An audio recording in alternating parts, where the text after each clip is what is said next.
আসসালামু আলাইকুম। পাম অয়েলের বাগান। এখন মাছ মারতে নামবো পানির। পানির পরিমাণও অনেক বেশি। পানিতে নামিয়া তারপরে মাছ মারতে হবে, ছোটো মাছ। অনেক পানি, প্রায় কোমর সমান পানি বা আছে। জাল নিয়ে নামতে হবে। ছোটো মাছ বাসায় নিয়ে আনছি, ছোটো মাছ, এবং পরিষ্কার করতেছি। বাংলাদেশের মতো ছোটো মাছ, দারিন্তা মাছ, মলা মাছ সবগুলাই আছে। বাইলা মাছ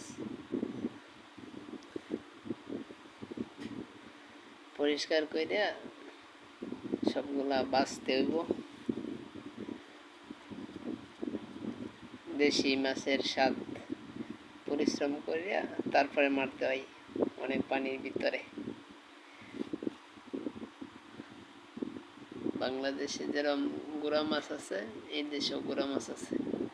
আর এই গুড়া মাছের